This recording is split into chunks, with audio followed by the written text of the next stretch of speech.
Olá, meus irmãos, Shalom a todos, como é que vocês estão? Espero que estejam bem, que a Shalom do nosso Altíssimo esteja na vida de cada um de vocês. E hoje nesse vídeo aqui trarei uma reflexão em cima do fruto do Espírito. E até aproveito para já anunciar que amanhã farei uma live no meu canal especificamente sobre esse tema, sobre o fruto do Espírito, que é dividido em 9 partes, como é relatado no livro de Gálatas no capítulo 5. E lá eu darei mais detalhes, com profundidade, sobre cada uma dessas partes do fruto do Espírito, como produzir cada uma dessas partes, e também alguns mistérios que eu acho magníficos envolvendo o próprio Espírito, a própria Ruach HaKodesh. Tem uns mistérios muito bonitos, muito profundos que eu senti de colocar nesse vídeo, que eu creio que será edificante para quem acompanhar. Mas então, basicamente, sobre o fruto do Espírito, todos nós devemos sempre ter algo em mente, que é o seguinte: o que produzimos testifica em onde estamos alicerçados, em onde estamos conectados. Pois antes de citar o fruto do Espírito no capítulo 5 do livro de Gálatas, é citado também as obras da carne. O que isso quer dizer? Basicamente que quem produz obras da carne significa que ainda está em carne. E quem produz as 9 partes do fruto do Espírito, isso significa que está no Espírito. O que produzimos testifica a nossa raiz, testifica o nosso tesouro, o nosso coração, o nosso íntimo.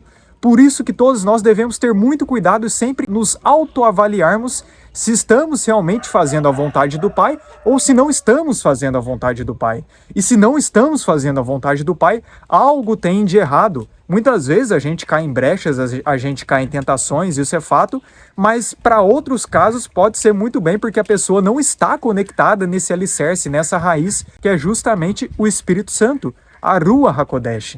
Então é muito importante que todos nós sempre façamos essa análise para compreender se de fato estamos conectados no Espírito, se estamos sendo nutridos pelo Espírito ou se na verdade estamos apenas na carne, sendo nutridos pelas obras da carne, sendo nutridos por entidades malignas, dando brechas e ainda achando que está no Espírito. Isso é muito grave, isso é muito sério, não podemos deixar se levar por essas tentações, por essas ilusões e sempre compreender que é o Pai que nos capacita, jamais é pelo mérito nosso. É pelo mérito, é pela força, é pelo poder que vem diretamente dele para nos capacitar, para que a gente produza boas obras. Então a fé é basicamente quando buscamos ao Pai, quando confiamos ao Pai, através de Yeshua, o nosso Messias, para o próprio Pai, por intermédio do teu Santo Espírito, nos capacitar a produzir boas obras, a fazer a vontade dele, a estar alinhado com aquilo que ele determinou para os seus filhos, os requisitos que ele colocou para nos conceder uma chance de voltar para casa, de voltar para a presença dele. É basicamente isso, é um alinhamento perfeito entre a vontade do Pai e ao mesmo tempo a liberdade de escolha do ser humano, mas nós precisamos renunciar às nossas próprias vontades para fazer a vontade do Criador, pois a vontade dele é boa, agradável e perfeita. Então o arrependimento verdadeiro é quando retornamos para a presença do Pai. O conceito hebraico de arrependimento ele é muito mais profundo, é muito mais complexo e verdadeiro, só revelando qual que é o real arrependimento. Não é você fazer algo errado, você sentir um remorso, você ficar ali triste pelo que você cometeu, mas no dia seguinte você vai lá e comete a mesma coisa. O arrependimento verdadeiro não é isso. No grego, a gente já tem uma definição mais próxima do original, que é o conceito de metanoia, que significa mudança de mente ou de comportamento. É o que fala em Romanos 12:2. E não vos conformeis com este mundo, mas sede transformados pela renovação da vossa mente, para que experimenteis qual seja a boa, agradável e perfeita vontade do Criador. Então o conceito grego de arrependimento é justamente esse, muito mais próximo do original.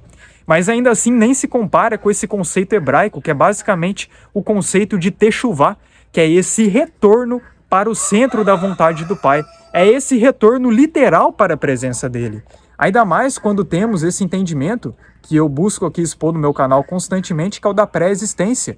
A própria palavra arrependimento no original, com essa ótica hebraica de techuvá, do verbo chuve no hebraico, remete ao fato de que um dia estivemos no centro da vontade do Pai, que um dia estivemos totalmente alinhados com o Pai, ainda na presença dele, mas nos apartamos dessa presença dele, nos apartamos do centro da sua vontade.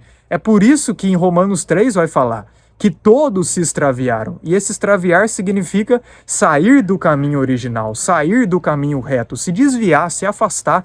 E na continuação, no verso 23, todos pecaram e destituídos estão da glória do Pai. Mas através do preço de redenção nós somos resgatados. E redenção, inclusive, significa resgate. Só se pode resgatar aquilo que um dia te pertencia, não é mesmo? Então nós temos muitas dessas aplicações e tudo para a glória de nosso Pai. É muito importante que a gente sempre se autoavalie. Será mesmo que nós estamos conectados com o Pai? Então vamos olhar aqui as nossas condutas do dia a dia. Estamos produzindo mais obras da carne ou as 9 partes do fruto do Espírito? Se estamos produzindo mais obras da carne, então tem algo de muito errado. Significa que o Espírito que está nos usando não é o Espírito do Criador. Como eu disse, uma coisa é cair em brechas, uma coisa é se deixar levar por alguns momentos. Mas quando algo é constantemente repetido e nunca muda, isso demonstra o Espírito que está em você. Isso demonstra se o seu estado é espiritual, conectado na Ruach HaKodesh, no Espírito Santo, ou se o seu estado, na verdade, é carnal, e você pensa que é espiritual, mas as suas obras dizem exatamente o contrário. Tome muito cuidado, sempre se autoavalie, sempre se autoanalise, pois se você produz mais obras da carne do que fruto do Espírito, então tem algo de errado e você precisa se avaliar, você precisa meditar, você precisa exercer mais sobre si um julgamento. Preocupar-se menos com apontar o dedo para o erro de outras pessoas e preocupar-se mais com apontar o dedo para você, para seus próprios erros. Tome muito cuidado com a medida que você coloca sobre outras pessoas, pois com a medida que você coloca sobre outras pessoas é a medida que será pesada sobre você. Será que você dá conta de passar nessa medida que você coloca sobre outras pessoas? Então tenha muito cuidado com isso, pois as coisas espirituais, elas são muito sérias, elas não são brincadeiras. Todos nós devemos ter muito equilíbrio, muita sapiência, devemos ser sábios ao julgar, devemos ser sábios a sempre nos autoavaliarmos, para de fato a gente se analisar, a gente meditar se estamos fazendo a vontade do Pai ou se não estamos fazendo a vontade do Pai. Se estamos sendo obedientes ao Pai ou se não estamos sendo obedientes ao Pai. Porque o que indica a nossa obediência, a nossa santidade, é se estamos alinhados com os seus mandamentos. Cuidado com teologias e ideias enganosas que dizem que você não precisa mais seguir nenhuma lei, nenhum mandamento. É exatamente os mandamentos e a lei do Pai que é o parâmetro para você identificar se você está alinhado com a vontade do Pai ou se você está distante da vontade do Pai. Quanto mais você é obediente à lei e aos mandamentos, mais você é alinhado com a vontade do Pai. O pecado é a transgressão da lei e pecado significa se apartar-se do centro da vontade do Pai. É exatamente o contraponto, o contrário do arrependimento, quando retornamos para o centro da vontade do Pai. Então sempre tenha essa autoanálise, sempre se autoavalie e nunca deixe que as trevas tomem conta de você. Nós vivemos constantemente aqui numa luta, numa batalha diária constante, onde forças das trevas e forças da luz tentam levar as nossas almas para próximo de cada um deles. Então deixe que as forças da luz prevaleçam, seja a luz, não seja a trevas. Busque ao máximo exercer as 9 partes do fruto do Espírito. Peça ajuda ao Pai, para o Pai te capacitar para exercer essas 9 partes, porque exercendo essas 9 partes é o que vai indicar se você está conectado no Espírito, está sendo nutrido por Ele, ou se na verdade você não está, mas infelizmente pensa que está. Como eu disse, darei detalhes sobre cada uma dessas 9 partes do fruto do Espírito amanhã na live do meu canal. E recomendo aos irmãos que se interessam por esse tema que acompanhem. Será às 8h30 do horário de Brasília. Assim, claro, o nosso Criador permitindo, porque nunca sabemos o dia de amanhã. Mas eu creio sim que tem um direcionamento do Pai para que essa mensagem seja espalhada. Então é isso.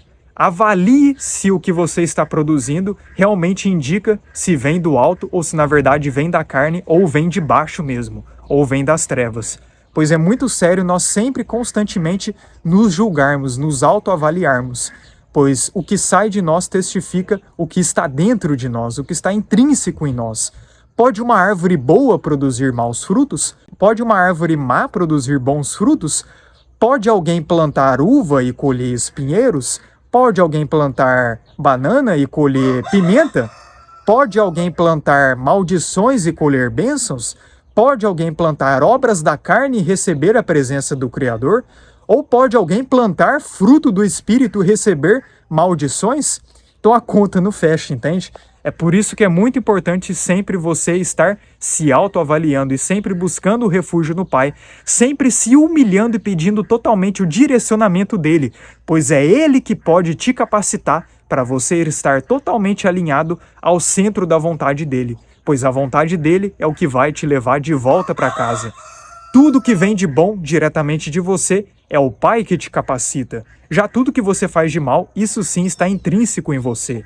Reconheça o mérito do Pai, reconheça o agir do Pai, pois o que há de bondade, o que há de fruto do Espírito, de fruto do alto em você, é pela misericórdia do Pai que nos concede. Mas é isso, desejo que o Eterno abençoe a cada um de vocês. Shalom a todos.